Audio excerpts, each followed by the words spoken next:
Assalamualaikum semuanya. Semoga kalian semua dalam keadaan sehat dan dilancarkan rezekinya. Amin ya robbal alamin.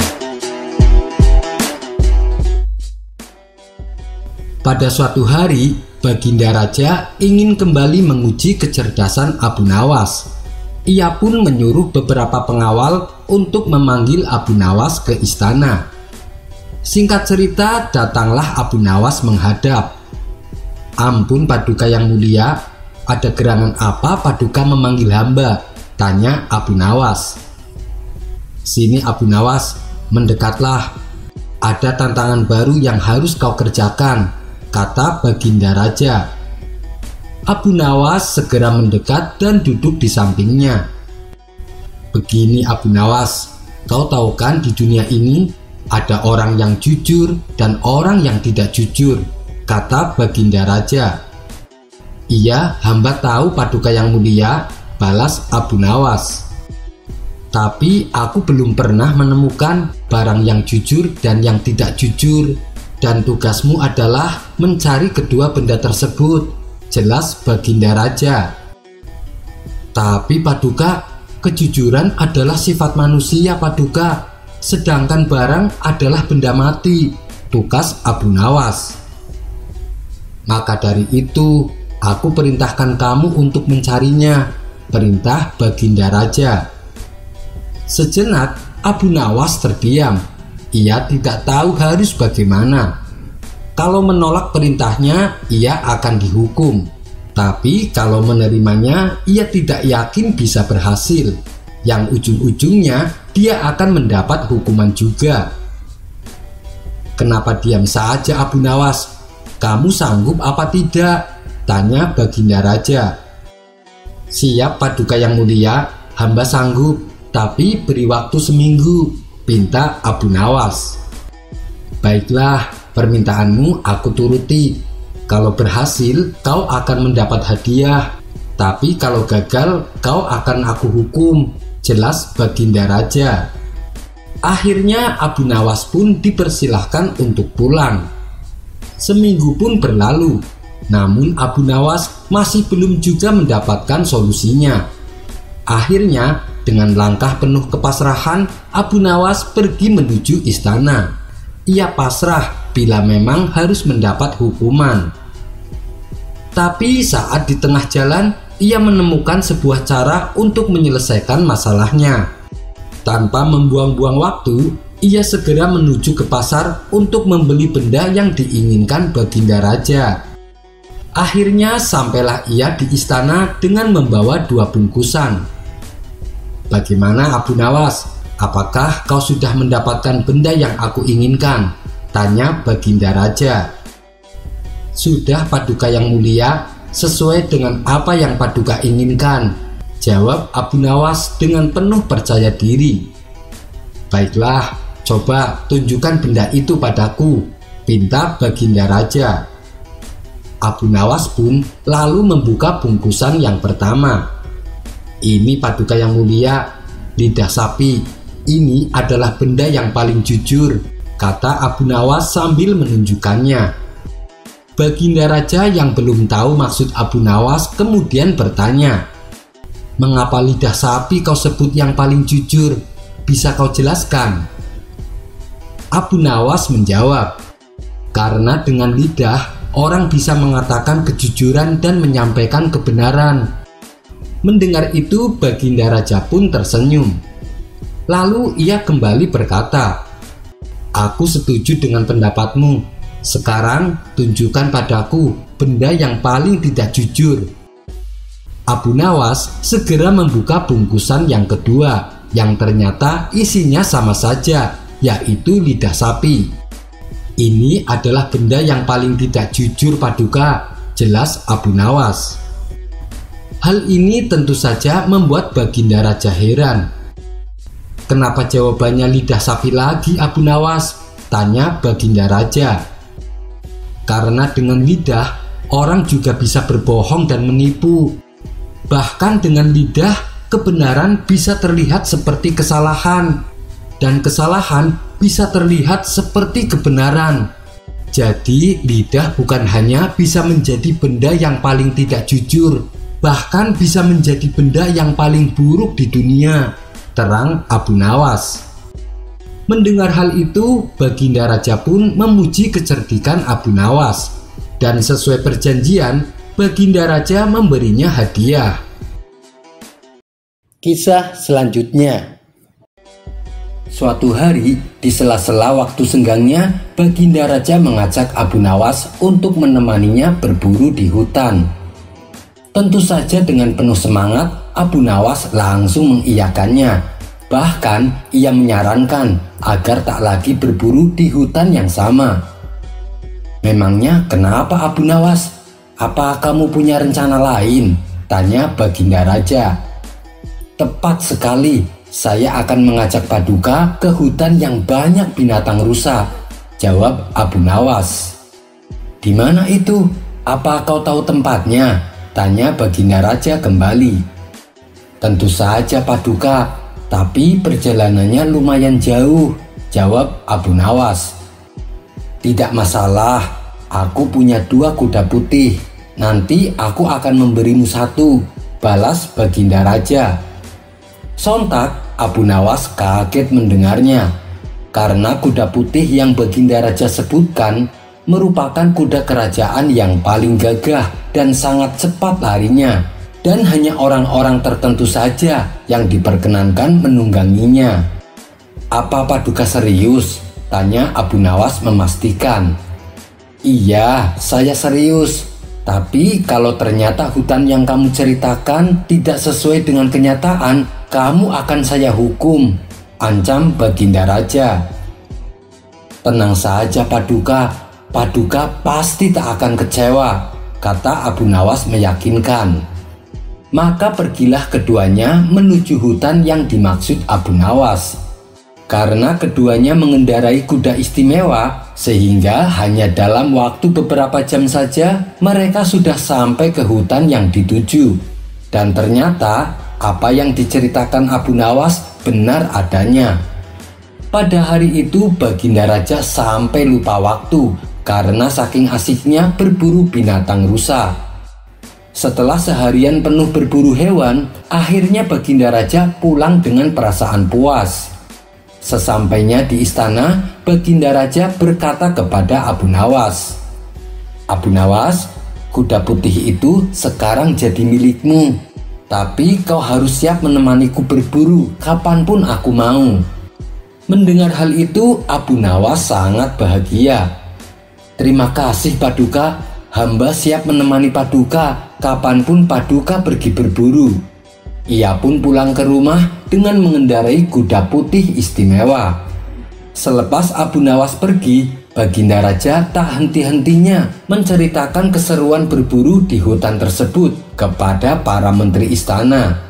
Baginda Raja juga memuji Abu Nawas karena telah menunjukkan hutan yang membuat petualangan berburunya menjadi seru. Para menteri istana pun ikut senang melihat rajanya bahagia. Namun ada salah satu menteri yang merasa iri dengan Abu Nawas. Ia pun lalu mendekati Baginda Raja. "Paduka, saya juga tahu ada hutan yang lebih mengasihkan daripada hutan yang Abu Nawas tunjukkan," kata sang menteri. "Benarkah? Ada hewan apa saja di sana?" tanya Baginda Raja penasaran. "Di hutan itu, Paduka bisa berburu hewan singa. Karena di sana hewan singanya banyak sekali," jawab sang menteri. "Bukankah itu berbahaya? Bisa-bisa malah aku yang mati diterkamnya," ujar Baginda Raja. "Tenang Paduka, Paduka jangan khawatir. Singa-singa di sana tidak suka makan manusia. Jadi Paduka bisa berburu sepuasnya," jelas sang menteri. "Baiklah, besok ajak aku ke sana.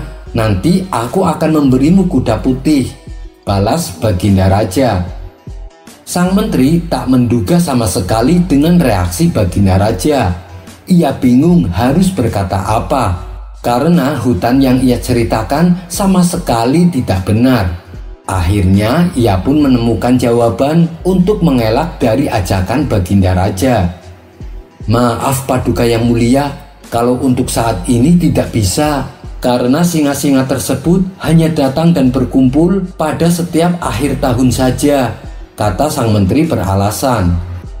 Beberapa hari kemudian, rupanya cerita tentang hutan dari sang menteri membuat Baginda Raja penasaran. Ia pun lalu memberitahukannya kepada Abu Nawas.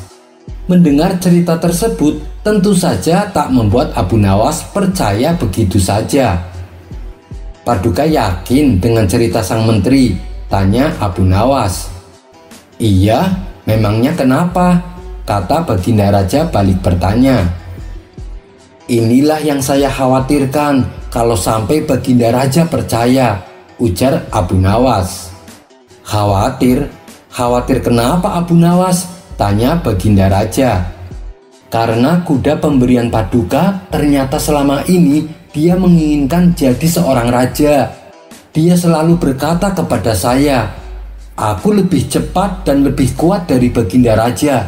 Kenapa bukan aku yang jadi raja? Tutur Abu Nawas. Hah? Yang benar saja. Apakah kuda itu bisa berbicara? Tanya Baginda Raja heran. Dengan tersenyum Abu Nawas menjawab, tentu saja tidak Paduka, kuda itu tidak bisa berbicara. Saya hanya ingin menunjukkan kepada Paduka bahwa terkadang kita harus waspada terhadap omongan yang tidak masuk akal. Seketika Baginda Raja baru tersadar bahwa hutan yang diceritakan sang menteri tidak benar adanya. Ia pun lalu memanggil menteri tersebut untuk bisa menunjukkan di mana hutan itu berada. Sang menteri lagi-lagi mengelak ajakan Baginda Raja yang membuat Baginda Raja menjadi emosi. Kamu jangan banyak alasan. Kalau kau tidak bisa menunjukkannya sekarang, kamu akan saya hukum 1 tahun penjara. Tapi kalau kamu jujur mengakui kebohonganmu, maka hukumanmu akan saya potong jadi 5 bulan, bentak Baginda Raja. Akhirnya sang menteri mengakui perbuatannya dan mendapat hukuman 5 bulan penjara. Kisah selanjutnya. Sebelum bumi dihuni oleh manusia, ternyata sudah pernah dihuni oleh makhluk yang bernama Sumia. Sumia adalah makhluk jin pertama yang diciptakan oleh Allah Subhanahu wa Ta'ala. Sumia ini diciptakan dari ujung nyala api. Dan dialah satu-satunya jin yang diciptakan dari nyala api. Sama dengan Nabi Adam, beliau adalah satu-satunya manusia yang diciptakan dari tanah. Karena keturunan Nabi Adam tidak ada yang diciptakan dari tanah. Sumia ini juga disebut sebagai Abu al-Jin, yaitu bapaknya para jin. Dia diciptakan Allah 2000 tahun sebelum Nabi Adam diciptakan. Setelah Allah menciptakan Sumia, maka Allah Subhanahu wa Ta'ala berfirman kepada Sumia, berangan-anganlah engkau, mintalah sesuatu kepadaku. Sumia mengatakan, kami hanya mengharap kepadamu ya Rob, agar kami bisa melihat dan tidak bisa dilihat. Dan kami minta agar tetap muda terus dan tidak pernah tua. Allah pun mengabulkan permintaannya. Oleh sebab itulah, sampai sekarang jin bisa melihat kita, tapi kita tidak bisa melihat jin. Kemudian Allah memberikan bumi sebagai tempat tinggal Sumia. Dialah makhluk pertama penghuni bumi sebelum Nabi Adam diciptakan. Dia juga jin pertama yang beribadah kepada Allah di permukaan bumi ini. Lantas Sumia menikah dengan jin pasangannya yang diciptakan oleh Allah Subhanahu wa Ta'ala. Dan dari hasil pernikahannya mereka memiliki keturunan yang sangat banyak jumlahnya. Hingga keturunan dari mereka ini mendirikan kerajaan-kerajaan hingga ke seluruh penjuru dunia.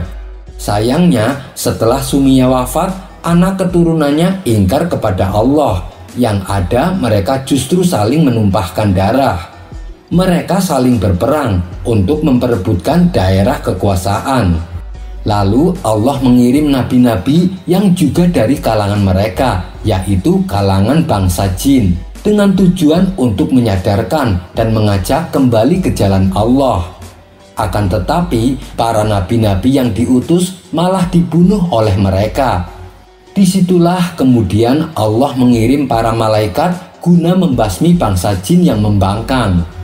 Mendapat serangan dari para malaikat, sebagian dari kalangan jin ini lari bersembunyi di perbukitan.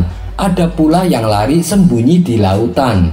Di saat itulah para malaikat melihat ada jin kecil yang bernama Azazil. Para malaikat ini lalu membawanya ke langit, dirawat dan dididik hingga menjadi jin yang sangat alim. Setelah tumbuh dewasa, Azazil menjadi makhluk yang paling alim di antara para malaikat di langit. Saking alimnya, ia sampai dinaikkan derajatnya oleh Allah menjadi Sayyidul Malaikat, yaitu pemimpinnya para malaikat. Kala itu Azazil mempunyai bentuk yang rupawan. Ia rajin beribadah dimanapun ia berada. Dari lapisan langit pertama sampai ke-7, tidak ada sejengkal tempat pun kecuali Azazil pernah gunakan untuk bersujud kepada Allah. Begitu alimnya Azazil waktu itu. Bahkan ketika kalangan jin kembali membuat kerusakan di bumi, Azazilah yang menjadi panglima para malaikat. Ia dan pasukan malaikat bertempur menumpas jin-jin yang membangkang. Hingga akhirnya bumi pun menjadi kosong tak berpenghuni. Yang ada hanya beberapa bangsa jin yang berhasil selamat karena sembunyi di perbukitan dan lautan.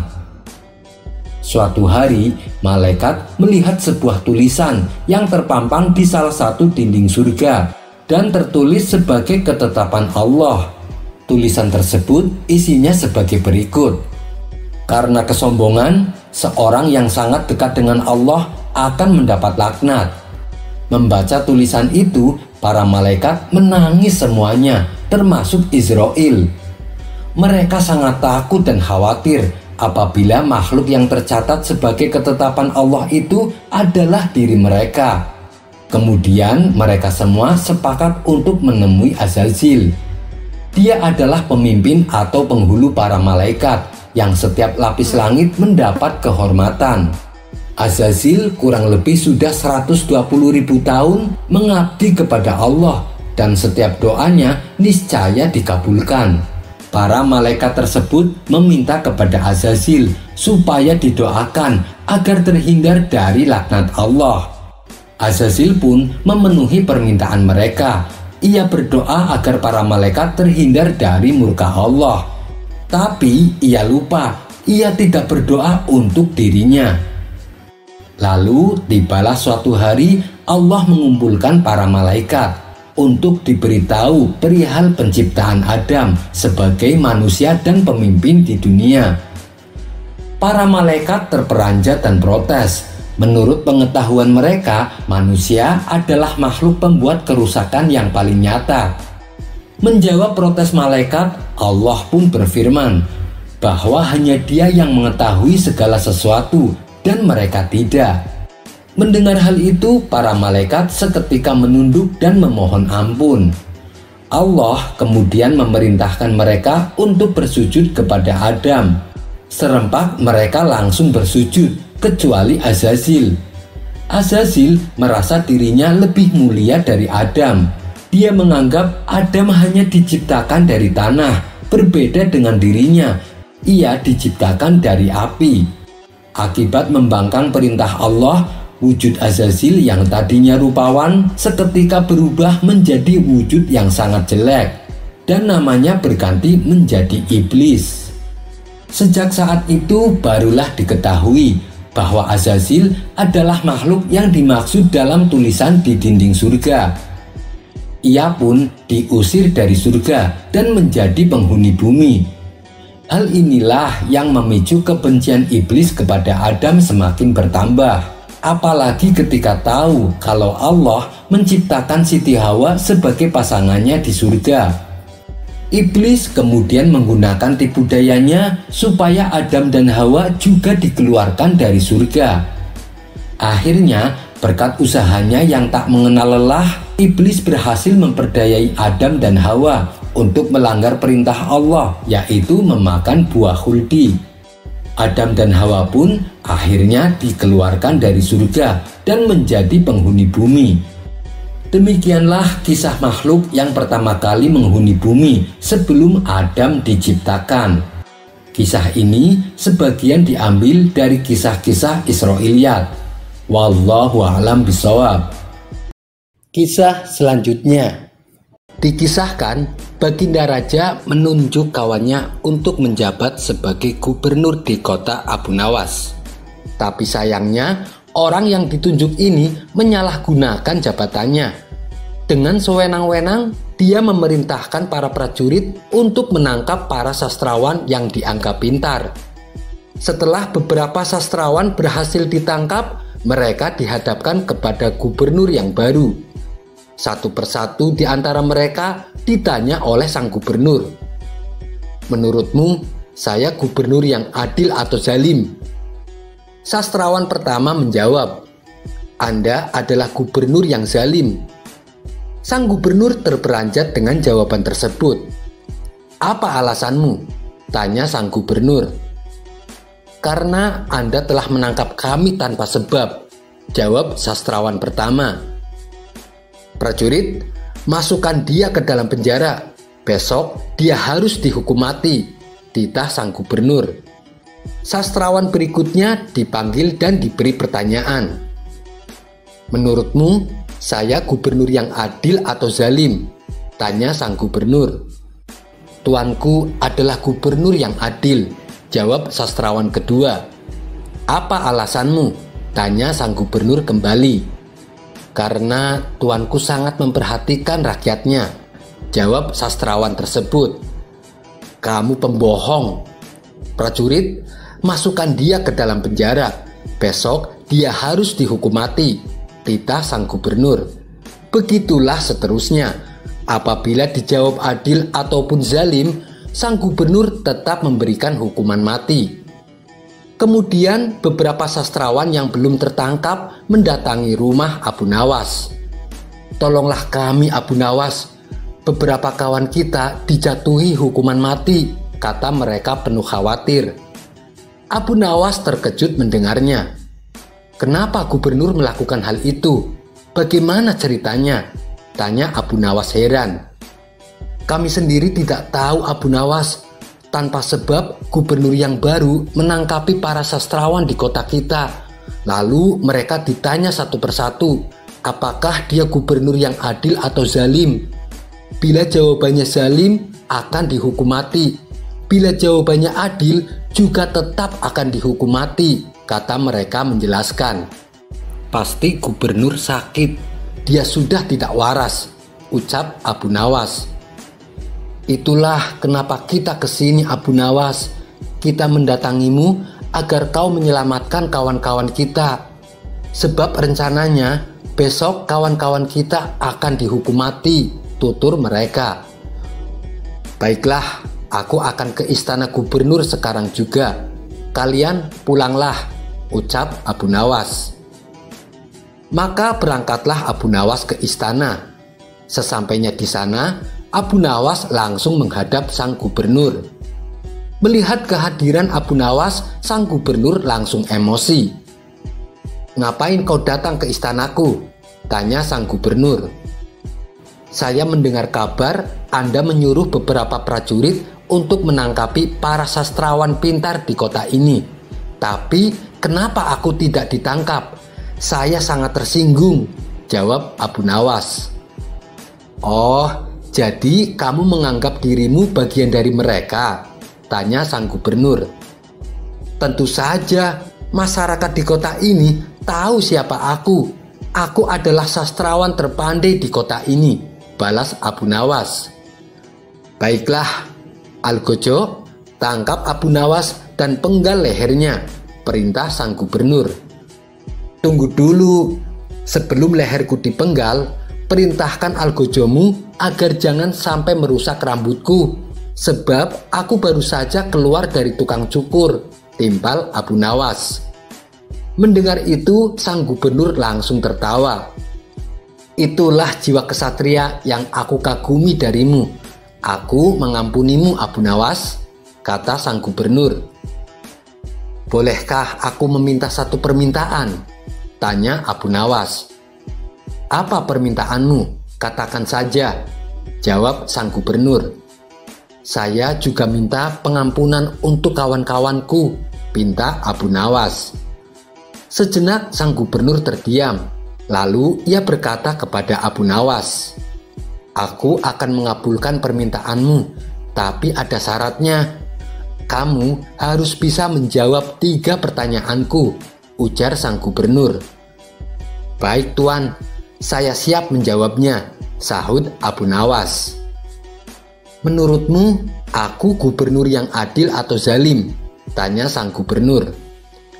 "Tuan, bukan gubernur yang adil, bukan pula gubernur yang zalim.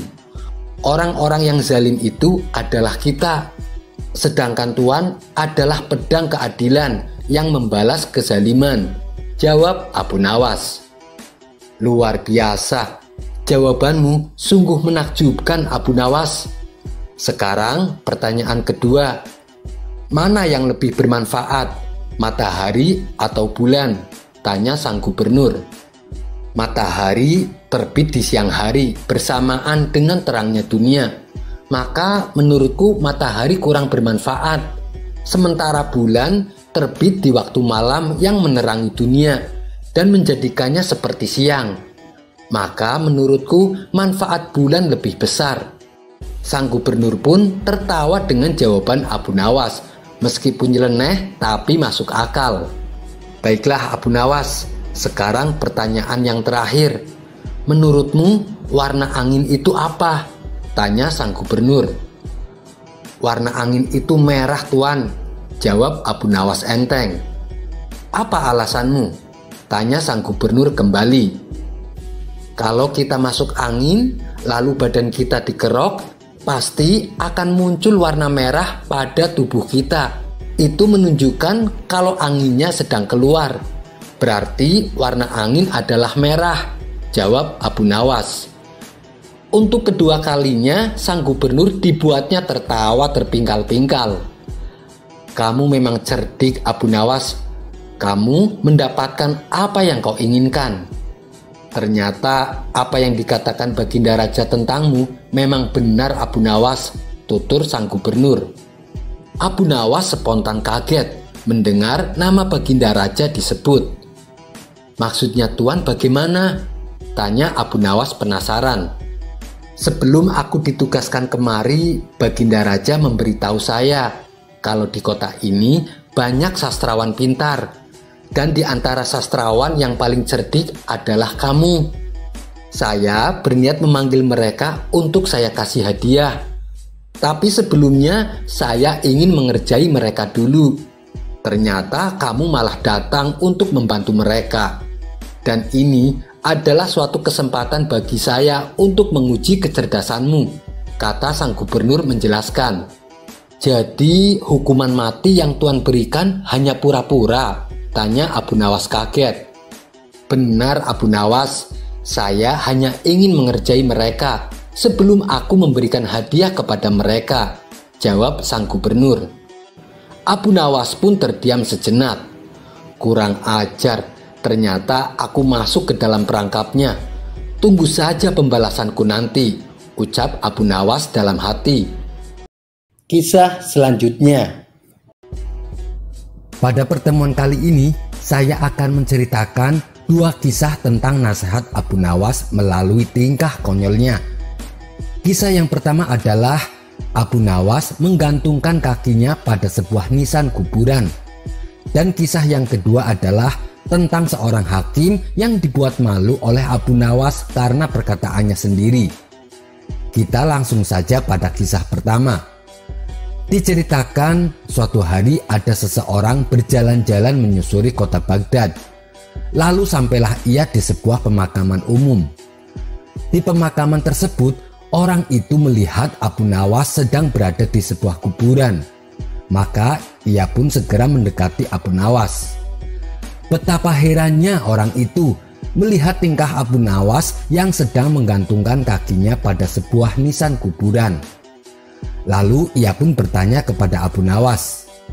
"Wahai Abu Nawas, apa yang engkau lakukan di sini?" tanya orang itu. Abu Nawas menjawab, "Aku sedang bercengkrama dengan suatu kaum yang tidak pernah menyakitiku, dan apabila telah tiada, mereka tidak menggunjingku," jawab Abu Nawas. Maksud perkataan Abu Nawas adalah ia lebih suka bersama orang mati di kuburan, karena menurutnya orang mati tidak akan menyakitinya dan tidak pula akan menggunjingnya ketika kelak ia mati. Kemudian orang itu berkata kembali kepada Abu Nawas, "Wahai Abu Nawas, tidakkah engkau tahu sekarang harga-harga sandang pangan papan mulai naik? Maukah kau ikut denganku untuk berdoa kepada Allah agar harga-harga bisa terkendali?" Abu Nawas segera membalas dengan perkataan, "Demi Allah, aku tidak mau peduli meskipun dibayar 1 dinar sekalipun. Sesungguhnya Allah telah meminta kita untuk menyembahnya sebagaimana perintahnya, dan Allah memberikan rizki kepada kita sebagaimana yang telah ia janjikan." Abu Nawas kemudian bertepuk tangan dan bersenandung. Wahai penikmat dunia dan perhiasannya, kedua matanya tak pernah tidur dari kelezatannya. Kau hanya sibuk dengan apa yang tak teraih, apa yang hendak dikata ketika suatu saat nanti berjumpa dengan Tuhannya. Dan kisah yang kedua tentang seorang hakim dibuat malu oleh Abu Nawas karena perkataannya sendiri. Kisah ini bermula ketika ada seorang hakim yang sok bijak ingin menguji kemampuan Abu Nawas.